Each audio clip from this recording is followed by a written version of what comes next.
बच्चों आज हम पढ़ने जा रहे हैं chapter 4 structure of ocean floor. अब हमारा जो लिथोस्फियर है जो सॉलिड रॉकी क्रस्ट से मिलकर बना हुआ है, कवर किया हुआ है जो हमारा प्लैनेट, इस प्लैनेट में हमको अपने जो कॉन्टिनेंटल पार्ट है उसके अलावा जो हमारा लिथोस्फियर है, हाइड्रोस्फियर है, वहाँ पर हमको पानी की दुनिया देखने मिलती है, जहाँ पे ओशियंस हैं, लेक्स हैं, रिवर्स हैं, स्नो एंड ग्लेशियर्स हैं। तो ये सब मिलकर जो है हमारा ओशियानिक पार्ट, जहाँ पर बड़ा पानी का एक हिस्सा होता है जो हमारा ओशियन बनता है। तो इस तरीके से जो कॉन्टिनेंटल पार्ट है और ओशियानिक पार्ट है, इस पर की ज़मीन कैसी है। कॉन्टिनेंट हम जानते हैं कि हमारी पूरी ज़मीन जो है इसका 71% पानी पे का है और 29% लैंड का है, लेकिन इस पानी के नीचे भी ज़मीन है और उसका स्ट्रक्चर कैसा है वो आज हम पढ़ने जा रहे हैं। जैसा हम जब हमारे कॉन्टिनेंटल पार्ट पे देखते हैं, पहाड़ दिखते हैं, नदियाँ दिखती हैं, मैदान दिखते हैं, रेगिस्तान दिखता है, उसी तरीके से जो हमारा समंदर का हिस्सा है, ओशियंस का पार्ट है, उसके नीचे की जो ज़मीन है, उस वो जो अंडर वाटर पार्ट है, वहाँ पर भी ज़मीन एक जैसी नहीं है, उसके भी लेवल्स अलग अलग है। वही आज हम पढ़ने जा रहे हैं।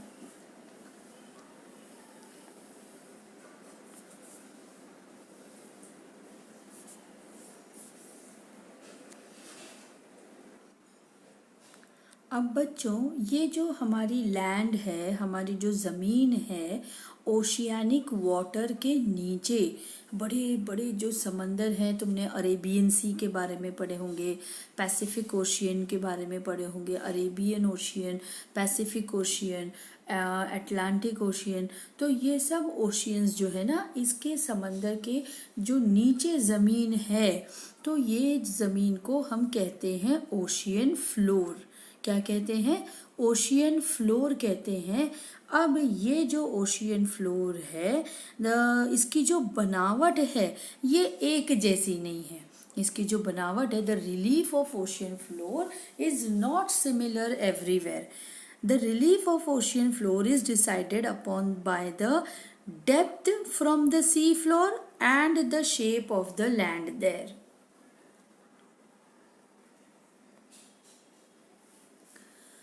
तो ये देखो बच्चों कि कितनी गहराई है और उसका लैंड फॉर्म, शेप कैसा है, इस पर डिपेंड करता है। अब ये जो है ना, जो एवरेज डेप्थ है इस जमीन की, वो होती है 3700 मीटर्स। 3700 मीटर जो है एवरेज डेप्थ होती है ओशियन की। और ये हर जगह पर एक जैसी नहीं है, अनइवन है। कहीं पर ज़्यादा है डेप्थ, कहीं पर कम है डेप्थ। तो इस वजह से जो है, जो ज़मीन है उसके अलग अलग लैंड फॉर्म्स बन जाते हैं, अलग अलग जो है शेप बन जाता है, जिसकी वजह से इस ओशियानिक फ्लोर का जो स्ट्रक्चर है वो आपको एक जैसा नहीं मिलता है कहीं कहीं भी, कहीं पर भी। यानी जितने भी ओशियंस है, हर ओशियन के नीचे की जो ज़मीन है वो आपको अलग अलग दिखाई देगी। ये देखो इस तरह से जो लैंड फॉर्म्स हैं हर ओशियन के, वो अलग अलग हैं, एक जैसे नहीं हैं। तो बच्चों पढ़ते हैं इस ओशियन फ्लोर के जो स्ट्रक्चर है, जो इस जो यहाँ पर हमको दिखाई भी दे रहा है, जिस तरीके का स्ट्रक्चर है ओशियन फ्लोर का, वो जो है कई बार चेंज भी होता रहता है as we go away from the coast. जब अभी आप लोग कई बार जो है कोस्टल रीजन्स में गए भी होंगे, बीचेस पे गए होंगे, वहाँ से आप जब समंदर की तरफ आगे जाते हैं कभी कभार, तो आपको जो है स्ट्रक्चर कैसा है वो आज हम पढ़ने जा रहे हैं। कि यहाँ पर से बीच से खड़े रहकर हमको तो सी लेवल दिखाई देता है, हमको तो समंदर का पानी जो है वो ठहरा हुआ एक लेवल में दिखाई देता है ओशियंस का, लेकिन उस पानी के नीचे की जो ज़मीन है वो कैसी है, ओशियन फ्लोर कैसा है, वो आज हम पढ़ने जा रहे हैं। उसमें भी काफ़ी चेंजेस होते रहते हैं और उनके जो बनावट है वो उनकी डेप्थ, उनकी गहराई को लेकर और उनके जो शेप हैं उनको लेकर जो है इसमें क्लासिफाई किया गया है कि कौन से पार्ट को हम क्या कहेंगे ओशियन फ्लोर में। तो बच्चों ज़रा ध्यान से देखेंगे इस ओशियन रिलीफ को।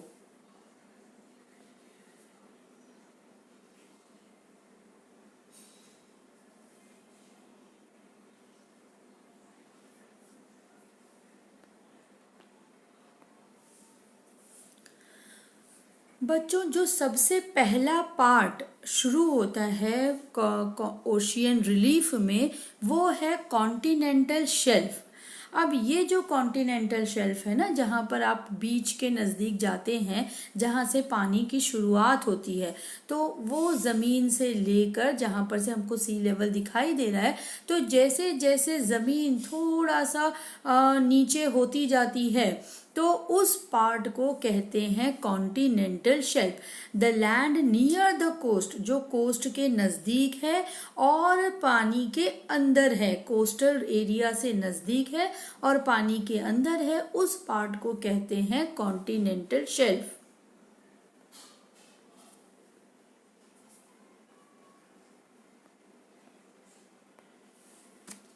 इस कॉन्टिनेंटल शेल्फ की जो डेप्थ है वो अराउंड, अब ये जो है ये ज़मीन का सबसे बड़ा हिस्सा होता है इसका कॉन्टिनेंटल शेल्फ का, और ये बहुत ही शैलो पार्ट होता है। This is the shallowest part of the ocean bed. It is also called submerged coast land. इसको जो है सबमर्ज्ड कोस्ट लैंड भी कहा जाता है। इट्स स्लोप इज जेंटल, यानी बहुत गहरा नहीं होता है, ये बहुत ही शैलोएस्ट पार्ट होता है। ये जो है बहुत ही जेंटल स्लोप इसका होता है कॉन्टिनेंटल शेल्फ का। इसकी जो डेप्थ है वो अराउंड 200 मीटर्स होती है सी लेवल से। See here, this part is called continental shelf, जिसका जो है बहुत ही जेंटल स्लोप है, ज़्यादा गहरा नहीं है। अब ये भी ना हर जगह पर एक जैसा नहीं होता है, हर जगह पर अलग अलग होता है, अनइवन होता है। जैसे इस साइड पर ये नैरो है तो इस साइड पर ये ब्रॉड है। तो इसकी जो डेप्थ है वो अराउंड 200 मीटर्स होती है सी लेवल से। The continental shelf is a very important part from the point of view of humans, क्योंकि यहाँ पर ना बहुत सारे फिशिंग ग्राउंड्स होते हैं बड़े बड़े, जहाँ पर से हमको मछलियाँ, यहाँ पर सनलाइट क्योंकि पहुँचती है इस हिस्से में, और यहाँ पे एल्गे, प्लैंकटन जैसे जो मछलियों का खाना होता है वो मिलता है। नेचुरल गैस, मिनरल ऑयल जो है यहाँ पर से हासिल की जाती है। For example Mumbai high located on the continental shelf of the Arabian sea is a source from where we obtain mineral oil and natural gas, जहाँ से हमको मिनरल ऑयल और नेचुरल गैस मिलता है।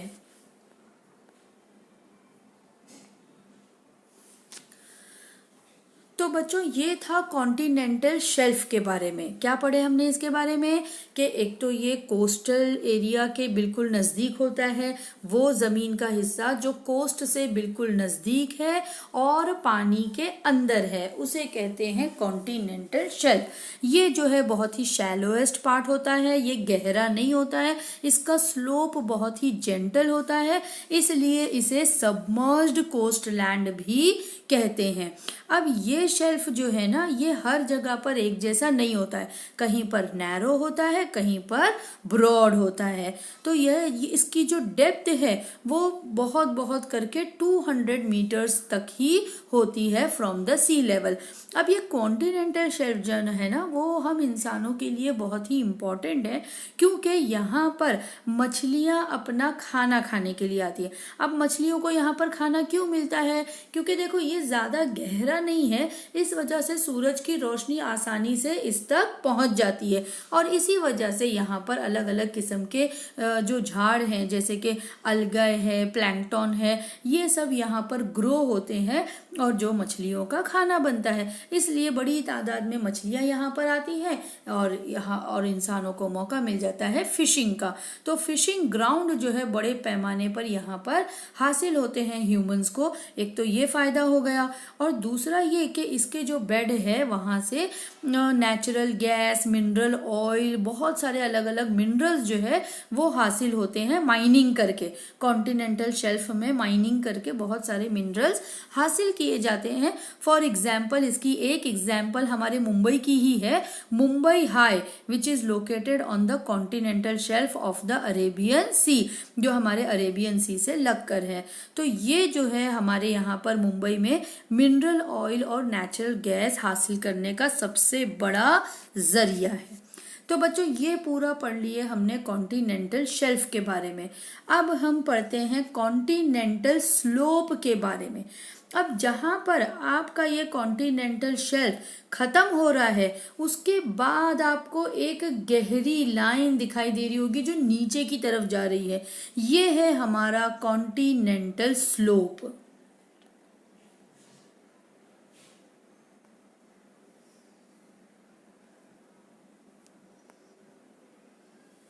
ये देखो, this is called the continental slope. ये जो गहरा हिस्सा है इसकी डेप्थ जो है, गहराई जो है 200 मीटर से 3600 मीटर तक होती है। ये कॉन्टिनेंटल स्लोप जो है ये बहुत ही नैरो होता है और इसकी lower boundary of the continental slope is considered to the boundary of the continent. Continent की बाउंड्री जो है इसे एज्यूम किया जाता है। तो बच्चों हमने पढ़ लिए कॉन्टिनेंटल शेल्फ के बारे में, उसके बाद हमने देख लिए कॉन्टिनेंटल स्लोप के बारे में। अब हम पढ़ते हैं अबाइसल प्लेन्स के बारे में। अब जहां पर ये कॉन्टिनेंटल स्लोप खत्म हो रहा है वहां पर आपको एक flat part of the sea bed दिखाई दे रहा होगा। एक फ्लैट पार्ट, एक एकदम फ्लैट जो है पार्ट आपको दिखाई दे रहा होगा सी बेड में, that is called abyssal plain. Continental shelf के स्लोप के बाद जो है अबाइसल प्लेन का पार्ट शुरू होता है। This is the flat part of the sea bed.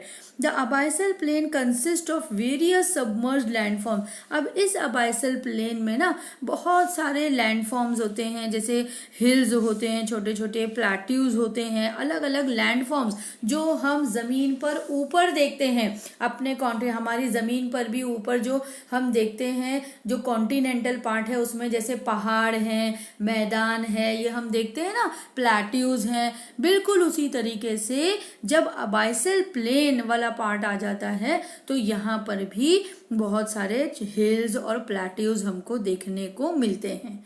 ठीक है, see here, this is abyssal plain. Okay, और यहाँ पर बहुत सारे लैंडफॉर्म्स, अलग अलग हिल्स और प्लेट्यूज समंदर के अंदर होते हैं। अब इसके बाद बारी आती है बच्चों माउंटेन रेंजेस एंड प्लेट्यूज की, कि जैसे हमको पहाड़ यहाँ पर दिखाई देते हैं ना हमारी अर्थ पर, कॉन्टिनेंटल पार्ट पर, बिल्कुल वैसे ही समंदर के अंदर भी जहाँ पर अबाइसल प्लेन्स हैं उनसे लगकर कुछ माउंटेन रेंजेस एंड प्लेट्यूज हमको देखने को मिलते हैं। The hills and mountains found on the ocean bed are called submerged hills and mountains. उन्हें क्या कहा जाता है? Submerged hills and mountains. See here, these are submerged hills and mountains जो अबाइसल प्लेन के ही आगे हमको हिल्स और माउंटेन्स मिलेंगे समंदर के अंदर। अब इसकी जो पीक्स है ना वो कभी कभार ऊपर सी लेवल पर आ जाती है। तो सी लेवल पर जब ये पीक्स आ जाते हैं तो वो कहलाते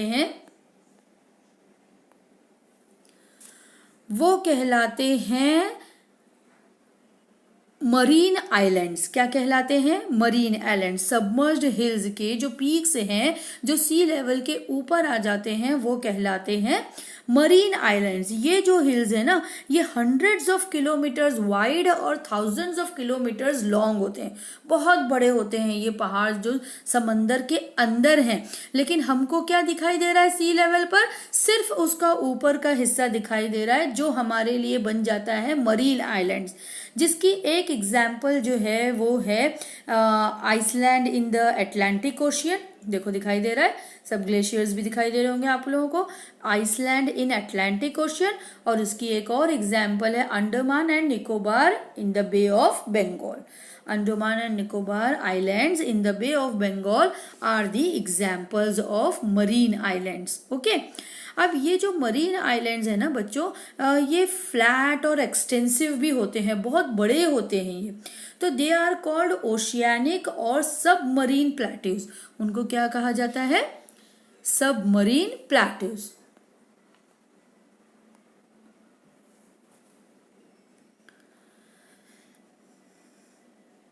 See here, they are called oceanic submarine plateaus such as Chagos Plateau in the Indian Ocean. Okay, ये एक एग्जाम्पल है। अब हम पढ़ते हैं marine deeps and marine trenches के बारे में। अब जो सी बेड है हमारा, उसमें अलग अलग जो है गहरे डीप ट्रेंचेस होते हैं। अब ये जो ट्रेंच होते हैं ना, कुछ जो है शैलो होते हैं जिन्हें मरीन डीप्स कहा जाता है, और कुछ जो है बहुत ही डीपर होते हैं, उन्हें जो है ट्रेंचेस कहा जाता है, मरीन ट्रेंचेस। इनकी जो लेंथ है ना, इनकी लेंथ थाउजेंड्स ऑफ किलोमीटर्स होती है, जिसमें सबसे ग्रेट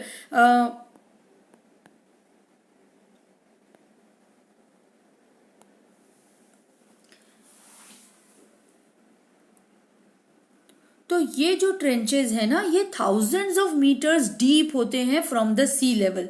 सी लेवल से हजारों किलोमीटर की गहराई में ये ट्रेंचेस होते हैं। यानी कुछ जो होते हैं वो शैलो वंस होते हैं, शैलोअर वंस होते हैं, यानी ज्यादा गहरे नहीं होते हैं। लेकिन कुछ जो ज्यादा गहरे नहीं होते उन्हें क्या कहते हैं? मरीन डीप्स कहते हैं, ठीक है।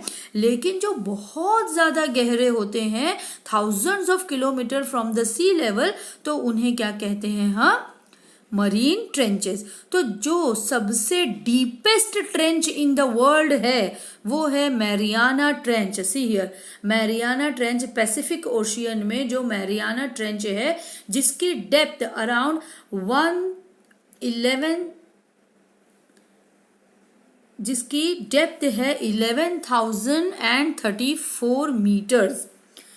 समझ में आ रहा है? 11,034 मीटर्स जिसकी डेप्थ है। तो इतनी गहरी जो वर्ल्ड की सबसे डीपेस्ट ट्रेंच है वो है मैरियाना ट्रेंच। ये कहाँ पर है? पैसिफिक ओशियन में है, ठीक है। तो the mid ocean submerged hills and marine trenches are geologically the most active areas of ocean bed in the world में जो है बहुत ही एक्टिव एरियाज, यानी जो हमारा ओशियन बेड है, ओशियन बेड में जो मिड ओशियन सबमर्ज्ड हिल्स और मरीन ट्रेंचेस है, ये एक्टिव एरियाज है। Active areas in the sense there are many active volcanoes here, जो और these areas are also earthquake prone. यानी ये जो एरियाज हैं, ये एरियाज में वोल्केनोज भी होते हैं, एक्टिव वोल्केनोज, जैसे हमने जमीन के ऊपर भी देखे, हमने सेकेंड लेसन में पढ़े थे, ठीक है, वोल्केनोज के बारे में, जो पहाड़ के अंदर से लावा मैग्मा निकलता है।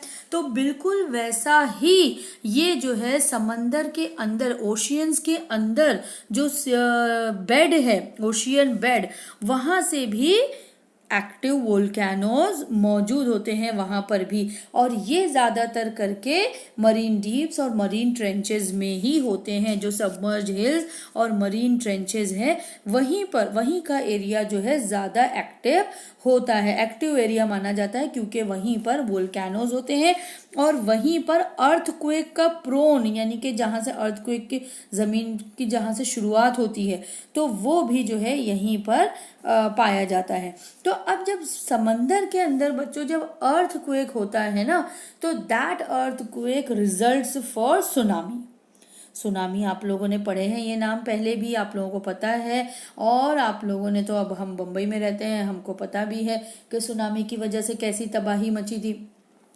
तो खैर ये जो सुनामी है ये एक्चुअली इन्हीं अर्थक्वेक की वजह से, समंदर के अंदर जब ओशियन बेड में जब अर्थक्वेक आता है तो उसी का रिजल्ट जो है वो होता है tsunami. Earthquakes and volcanic eruptions occurring in the ocean bed gave rise to tsunamis in the nearby coastal areas. जो भी उस समंदर के नज़दीक का जो कोस्टल एरियाज रहेगा वहाँ पर सुनामी की वजह यही अर्थक्वेक प्रोन होता है। ओके, क्लियर है, समझ में आ गया सबको? तो ये जो है हमने पढ़े marine deeps and marine trenches के बारे में।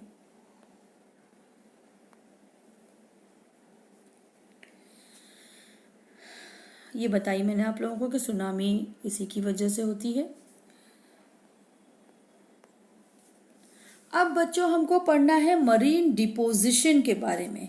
मरीन डिपोजिशन, जो मरीन बेड्स जो होते हैं, जो deep parts of the world हैं, तो यहाँ पर क्या होता है कि बहुत सारे various types of deposits are found in these parts. इस यहाँ पर आकर ना बहुत सारे डिपॉजिट्स जो है हमको जमा मिलते हैं मरीन बेड्स में। Marine beds are the deep parts of the world in respective regions. Hence, various deposits are found in these parts. The deposits are as follows. यानी बहुत सारी चीज़ें जो है हमको समंदर की जो नीचे का बेड है वहाँ पर हमको हासिल होती है, बहुत सारी चीज़ें हमको मिलती है। देखो कई बार जो लोग समंदर की तह में जाते हैं और वहाँ पर से चीज़ें ढूंढ निकालते हैं, खोज निकालते हैं। जैसे हमको पता है कि जो बेड्स हैं वहाँ पे हमको शेल्स मिलते हैं, अलग अलग रंग बिरंगी पत्थर मिलते हैं। कई बार तुम लोगों ने जब बीचेस पे गए होंगे तो वहाँ की मिट्टी में तुमको बहुत सी सीप और मोती ऐसे पत्थर अलग अलग टाइप्स के तुम लोगों ने देखे होंगे, है ना। तो यही सब चीज़ें जो है क्या है, ये सब चीज़ें डिपॉजिट्स हैं। यानी जो ज़मीन समंदर के नीचे की ज़मीन जो है, जो ओशियन के नीचे का जो बेड है, वहाँ पर जो चीज़ें जमा हो रही हैं, they are called deposits. Correct. तो अब वहाँ पर हमको क्या क्या मिलता है? अब देखो कुछ चीज़ें तो नेचुरल हैं, जैसे कि पेबल्स हो गया, यानी कि पत्थर हो गए, अलग अलग कलरफुल पत्थर मिलते हैं। क्ले, कुछ मिट्टी हो जाती है वहाँ के ज़मीन के नीचे की खास सॉइल, उसकी मिट्टी जो है, etcetera brought by the reverse, glaciers etcetera from the continent. यानी कॉन्टिनेंट्स से जो नदियाँ आकर समंदर में मिल रही हैं, ओशियंस में मिल रही हैं, उनकी वजह से जो पेबल्स, जो क्ले, जो सॉइल वो अपने साथ ला रही हैं, वो सब जाके ओशियन बेड में जमा हो जाता है। समझ में आ रहा है? तो दे आर कॉल्ड डिपॉजिट्स। उसमें सबसे पहला नंबर जो है वो आता है पेबल्स का, क्ले का, सॉइल का, और जो कि हमको रिवर्स ग्लेशियर्स की वजह से वहां पर मिलता है, सी। ये सब चीजें हमको सी बेड में मिलती हैं। ठीक है।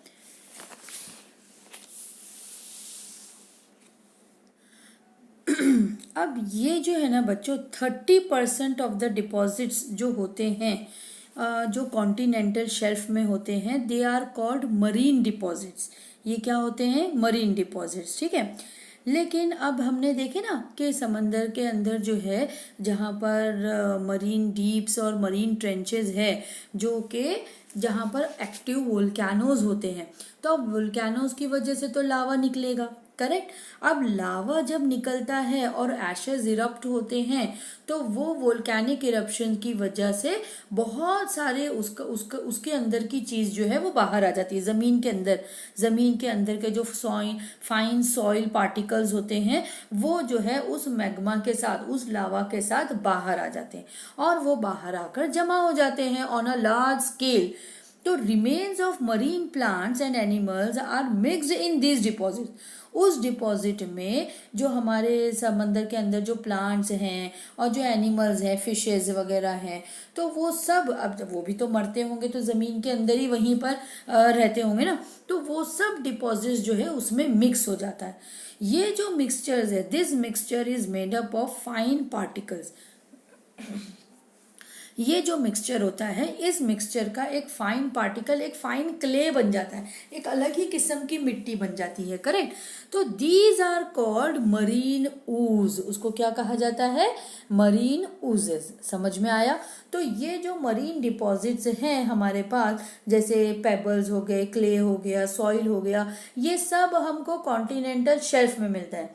लेकिन जो मरीन ooze है, समझ में आया, मरीन ओजेस जो है वो हमको कहाँ पर मिलेगा, बताओ लावा कहाँ पर, उसकी एक प्लेस हमने फिक्स प्लेस पढ़े थे ना, कि लावा जो है, जो वोल्केनिक इरप्शन है, वो कहाँ पर होता है, वो होता है मरीन डीप्स और मरीन ट्रेंचेस में, करेक्ट। तो ये सारी चीज़ें जो है हमको वहाँ पर मिलती हैं।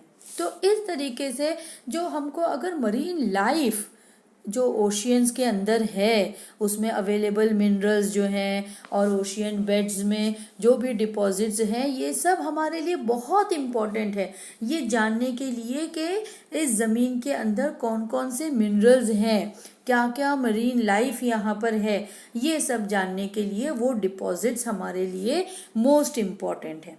अब यहाँ पर ना सेडिमेंट्री रॉक्स जो है, उस लावे की वजह से सेडिमेंट्री रॉक्स जो है फॉर्म हो जाते हैं, उस डिपोजिशन की वजह से एक के ऊपर एक, एक के ऊपर एक लेयर्स जो है वो बनती जाती है। और ये बनने के बाद में जो है वो क्या होता है कि जितने भी और जो डिपॉजिट्स होते हैं वो और मिट्टी सब, ये लेयर जो है एक के ऊपर एक जमा होते जाते हैं, और पानी का भी ऊपर से कितना प्रेशर होता है इस तरीके से यहाँ की जो मिट्टी है ओशियन के अंदर की, वो जो है पूरी फॉर्म हो जाती है।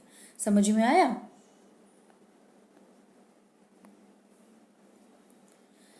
ये देखो, ये वोल्केनिक इरप्शन हमने देखे थे।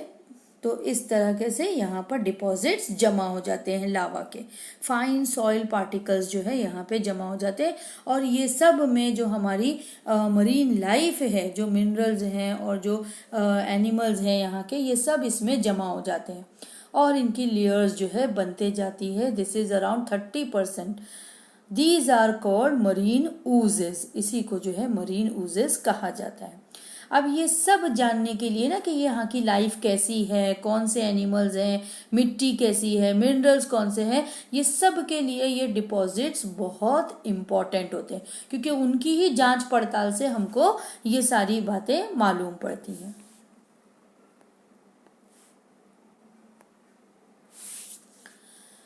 अब बच्चों, जैसा कि हमने देखे कि एनिमल्स हैं या मिनरल्स हैं, ये सारी चीज़ें तो नेचुरल हैं। अब अगर लावा भी उसमें से निकल रहा है, उसकी वजह से रॉक बन रहा है, तो नेचुरल जो मूवमेंट्स हैं ना, वो एक दूसरे से रिलेटेड होती हैं, एक दूसरे पर डिपेंडेंट होती हैं, इसमें कोई मतलब नुकसान नहीं होता है। लेकिन अब क्या होने लगा है ना कि इस समंदर में सिर्फ ये नेचुरल डिपॉजिट्स ही नहीं हैं, बल्कि यहाँ पर अब हमारे जो ह्यूमन मटेरियल्स हैं, अब जितने भी फैक्ट्रियों का गंदा पानी है वो ओशियंस में छोड़ दिया जाता है, और जितने भी और गंदगी होती है वो सब भी ओशियंस में बहा दी जाती है। तो ह्यूमन की जितनी भी मतलब एक तरीके से बनाई गई मटेरियल्स जो हैं, वो भी अब हमको इस मरीन डिपोजिशन में पाई जाती हैं। We also found human induced materials here, correct. तो अब क्या होता है कि अब ये जो हमने देखे कि जो यहाँ पर सेडिमेंट्री रॉक्स फॉर्म हुए, उन रॉक्स में हमको जो भी डिपॉजिट्स थे वो मिले। अब जैसे डिपॉजिट्स में हमने देखे कि पेबल्स है, क्ले है, सॉइल है, या फिर उस समंदर के अंदर ही जो जानवर है, मरीन लाइफ हैं, वो अगर हमको उस मिट्टी के अंदर मिलते हैं, या फिर मिनरल्स मिलते हैं, तो ये सारी नेचुरल चीज़ें हैं। इन नेचुरल चीज़ों से जो हमारे ओशियंस हैं उनको कोई नुकसान नहीं पहुंचता है। लेकिन जो भी फैक्ट्रियों से जो सीवेज होता है, जो सॉलिड वेस्ट होता है, जितना भी गंदगी होती है, रेडियो एक्टिव मटीरियल्स होते हैं, वेस्ट केमिकल्स होते हैं फैक्ट्री से निकलने वाले, और सबसे ज़्यादा नुकसान करने वाला तो होता है प्लास्टिक।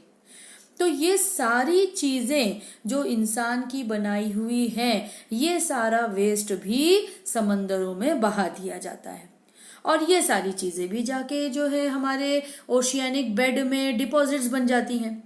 लेकिन इसका बहुत ही ख़राब जो है नतीजा हमको भुगतना पड़ता है, क्योंकि इसकी वजह से जो हमारी मरीन लाइफ है वो पूरी तरीके से बर्बाद हो रही है। तो ये जो मटेरियल्स है ना, these waste prove hazardous to the hydrosphere. Hydrosphere के लिए यानी खतरा बोलते हैं ना, यानी एकदम खतरनाक चीज़ जो है प्रूव हुई है ये hazardous. These materials are extremely harmful to the marine life. ये हमने पढ़ चुके कि मतलब मरीन लाइफ के लिए तो बहुत ही ज़्यादा हार्मफुल है ये सारे material and it's environment. See here, sewage, solid waste, radioactive materials, waste chemicals, plastics, ये सारी चीज़ें भी जो है यहाँ जाके जमा हो जाती है, जो these are hazardous to the hydrosphere, खतरनाक है ये हमारे लिए। Though the polluting components are less, their nuisance value is more। यानी कि हालांकि ये कंपोनेंट्स उस बड़े से ओशियन के सामने कम है, ये जो पोल्यूशन की जो चीज़ें हैं ये कम हैं, लेकिन इसका जो नतीजा है वो बहुत ही खतरनाक है। समझ में आ रहा है? तो अब बच्चों हमने जो है ना यहाँ पर अब समंदर की जो ये तो हम पढ़ चुके, तो ये जो डिपोजिशन है, जो मटेरियल्स जो हमको मिलते हैं समंदर के अंदर, ओशियंस के अंदर, तो ये सारी चीज़ें जो हैं हमारे लिए बहुत ज़्यादा ख़तरनाक हैं। It is harmful to the marine life, हमारे लिए भी ख़तरनाक है। मरीन लाइफ यानी समंदर के अंदर जो ज़िंदगी है फिशेज़ की और बहुत सारी चीज़ें उनकी, तो उनके लिए भी खतरनाक है। तो we must keep in mind that the biodiversity found in seas and ocean is higher than on the land, कि बायोडाइवर्सिटी जो सीज के अंदर हो रही है लैंड से ज़्यादा है। ठीक है, तो यहाँ पर ना अब बच्चों हमको पढ़ना है मीन सी लेवल के बारे में। ये जो सी लेवल है ना, समंदर का जो लेवल जो हमको दिखाई देता है, कभी बीच पर गए हो तो बीच पर जाते हो तो कहाँ कैसे तुमको मतलब ओशियन का जो वाटर है, जो समंदर का पानी है, वो एक लेवल पे दिखाई देता है ना, उसकी एक लाइन दिखाई देती है। तो वो जो लेवल है ना वो कहलाता है मीन सी लेवल। तो अब अगर तुमको किसी भी समझ जाओ पहाड़ की ऊंचाई मालूम करनी है, हाँ, या तो ऊंचाई मालूम करनी है या उसकी गहराई मालूम करनी है, तो वो जो है ना ऊंचाई, एलिवेशन और डेप्थ, ये दोनों चीज़ें जो है सी लेवल से ही मेजर किया जाता है। यानी अगर ऊंचा है तो सी लेवल जो है उसको जो है ज़ीरो एज्यूम किया जाता है, उस ज़ीरो से ऊपर वो कितना है तो ऊंचाई मालूम पड़ गई, ज़ीरो से नीचे कितना है तो वो गहराई मालूम पड़ गई। अब अगर ऊंचाई मालूम कर रहे हैं ना तो वो पॉजिटिव नंबर होता है, और अगर आप गहराई मालूम कर रहे हो तो वो निगेटिव होता है नंबर। देखो किस तरीके से मीन सी लेवल, ये जो है डेप्थ है और ये एलिवेशन है, ये दोनों चीज़ें सी लेवल से मालूम की जाती है। Sea level is assumed as zero. तो जो हाई टाइड है और लो टाइड है ये भी मीन सी लेवल से ही कंपेयर किया जाता है। तो यहाँ पर ना जो हाई टाइड है वो पॉजिटिव हो जाता है, जो लो टाइड है वो नेगेटिव हो जाता है। माउंट एवरेस्ट के हाईएस्ट है ना सबसे, माउंट एवरेस्ट, उसकी ऊंचाई कितनी है 8,844 metres from the sea level. और के बारे में हमने पढ़े ना, Mariana trench is the deepest trench in the world in Pacific ocean. तो ये जो है सी लेवल से 11,034 मीटर्स गहरा है। तो अब क्योंकि माउंट एवरेस्ट ऊंचा है तो ये पॉजिटिव नंबर है, सी लेवल्स के ऊपर है, इसलिए ये 8,848 मीटर्स पॉजिटिव नंबर हुआ। लेकिन मैरियाना ट्रेंच जो है वो सी लेवल से नीचे की तरफ हम काउंट कर रहे हैं, इसलिए वो नेगेटिव में शो होगा, -11,034 मीटर्स। समझ में आया बच्चों? तो इस तरीके से जो हमारा सी लेवल है उसको ज़ीरो एज्यूम किया जाता है और उसी से हाइट और गहराई, एलिवेशन और डेप्थ जो है मेजर किया जाता है। अब हमारे इंडिया में ना चेन्नई को जो है, चेन्नई का जो सी लेवल है, चेन्नई में जो सी लेवल है उसी को कंसीडर्ड किया गया है जीरो। क्या किया गया है? जीरो। और वहीं से जो है कोई भी अगर हमको इंडिया में एलिवेशन मेजर करना है या डेप्थ मेजर करना है तो उसी से मेजर किया जाता है। समझ में आया?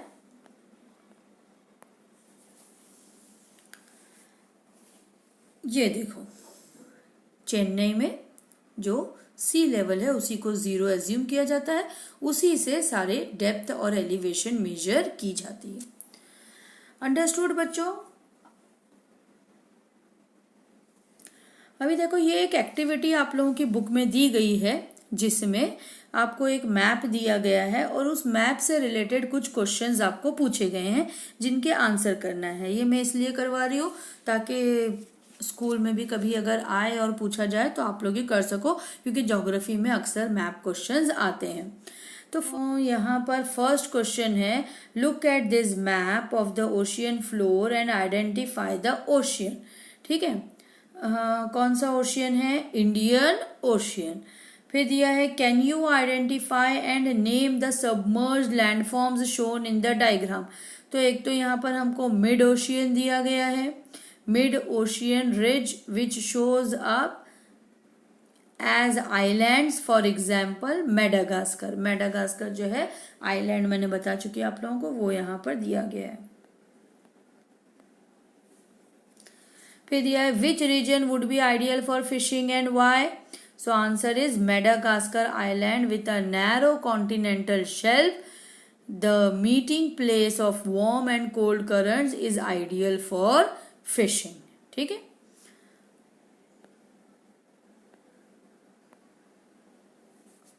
तो बच्चों यहाँ पर जो है हमारा ये लेसन कंप्लीट हो जाता है। इस लेसन को जो है आप लोग और अच्छे से रीडिंग भी करो तो आप लोगों को पता चल जाएगा कि हमारा जो लेसन का पार्ट है, जो ओशियन फ्लोर के बारे में हमको पढ़ना था, वो हमारा पार्ट कंप्लीट हो चुका है। तो इससे रिलेटेड जितने भी क्वेश्चन आंसर्स रहेंगे, अगर आप लोगों के स्कूल में हुआ है तो वो आप लोग याद करेंगे, और नहीं हुआ है जिन बच्चों का तो वो लोग वेट करेंगे। ठीक है, आंसर्स के मिलने तक वेट करेंगे। और लेकिन लेसन को तब तक के लिए अच्छे से समझ के रख लो। लेसन अगर अच्छे से समझ में आ गया आप लोगों के, अगर इसका हर पार्ट अच्छे से समझ में आ गया तो आंसर्स जल्दी याद हो पाएंगे। और देखो, ज़रूरी नहीं है ज्योग्राफी में कि टेक्स्ट बुक के पीछे जो एक्सरसाइज में फिल इन द ब्लैंक्स दी गई है वही आपको पेपर में आए।